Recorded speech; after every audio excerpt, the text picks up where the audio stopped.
খোয়াই অঙ্গনওয়াড়ি কর্মীদের ৭ দফা দাবিতে ডেপুটেশন প্রদান। দাবিগুলি দ্রুততার সাথে পূরণ না হলে ১ আগস্ট থেকে টেক হোম রেশন বন্ধ করে দেওয়া হবে। খোয়াই সিডিপিও অন্তর্গত অঙ্গনওয়াড়ি কর্মীরা দপ্তরের আধিকারিক সন্দীপন সাহার নিকট ৭ দফা দাবির ভিত্তিতে আজ বেলা ১টার সময় এক ডেপুটেশন মিলিত হয়। ৭ দফা দাবির মধ্যে কর্মীদের বিভিন্ন সমস্যার কথা উত্থাপন করা হয়।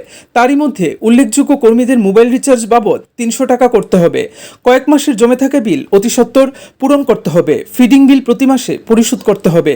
কর্মীরা সাংবাদিকদের জানান, এই দাবিগুলি অবিলম্বে পূরণ না করা হলে বৃহত্তর আন্দোলনের পথে হাঁটবেন এবং আগামী আগস্ট মাস থেকে প্রত্যেকটি প্রজেক্টের টেক হোম রেশন বন্ধ রাখবেন এবং পোষণ ট্রেকার বন্ধ রাখা হবে বলে জানান। আজকের এই ডেপুটেশনে খোয়াইয়ের আইসিডিএস প্রজেক্টের অন্তর্গত সকল অঙ্গনওয়াড়ি কর্মীরা উপস্থিত ছিলেন।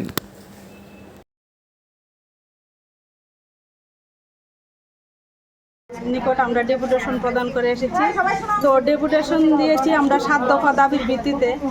আমাদের ডেপুটেশনের মূল উদ্দেশ্য হচ্ছে আমরা ১ আগস্ট থেকে আমরা পোষণ ট্রেকারের কাজ বন্ধ রাখব এবং অফিস থেকে যে চাল ডাল দেওয়া হয় শুধু সেটাই আমরা সবাইকে দেব এবং মানুষের বাড়িতে দেব, কিন্তু বাজার সামগ্রী যে দ্রব্যগুলো চিড়া, ছোলা, ডিম এগুলি আমরা দেব না, বন্ধ করে রাখব।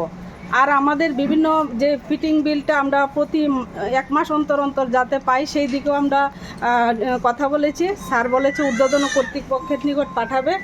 আর আমাদের যে মোবাইলের রিচার্জ, সেই রিচার্জ আমরা বলেছি ভারতবর্ষের কোনো জায়গায় ১৮০ টাকা রিচার্জ নেই, কিন্তু আমাদেরকে ১৮০ টাকা দেওয়া হয়। সেই রিচার্জ যাতে মিনিমাম ৩০০ টাকা করে আমাদের প্রতি মাসে দেওয়া হয়। যদি অন্য না দেওয়া হয় তাহলে অফিস থেকে তারা রিচার্জ করে দেয়, এই কথাও আমি স্যারের সঙ্গে বলেছি। দ্বিতীয়ত আমাদের যে কন্টিজেন্সি, তারপরে শাড়ির টাকা, এগুলো যাতে সময় মতো ২০২৬-২৭ অর্থবর্ষের যে ইদানিং দিয়ে দেওয়া হয়, এগুলি আমরা বিভিন্ন বিষয় নিয়ে আলোচনা রেখেছি। আমরা আগামী দিন যদি এই দাবিগুলো আমাদের পূরণ না হয় তাহলে আমরা বৃহত্তর আন্দোলনে যাব এবং ১ তারিখ থেকে আগস্টের আমরা পোষণ ট্রেকারের কাজ বন্ধ রাখবো। আপনাকে স্যারে কি বলেছে আপনি দাবিগুলো শুনে? দাবিগুলো শুনে স্যার আমাদেরকে বলেছে যে আমাদের দাবিগুলো পূরণ করার চেষ্টা করবে এবং ঊর্ধ্বতন কর্তৃপক্ষের নিকট উনি পাঠাবেন। আপনাদের বিল কিরকম পেন্ডিং থাকে? ৪ মাস ৫ মাস এরকম। কিভাবে চালান আপনারা তাহলে?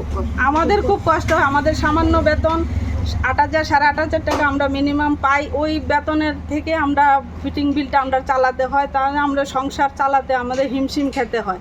আমরা যারা অঙ্গনওয়াড়ি ওয়ার্কার আছি আমাদের সেরকম পরিবার না যে আমরা, আমাদের অনেক কিছুই আছে বা আমাদের পাওয়ার মানে মিনিমাম পাওয়ার আমাদের টাকা পয়সা আছে, কিন্তু এগুলো নেই, আমরা খুব কষ্ট করে চালাই। আপনার নাম? আমার নাম বীণা দেবনাথ। আপনার পজিশন সংগঠনের? আমি একজন অঙ্গনওয়াড়ি ওয়ার্কার।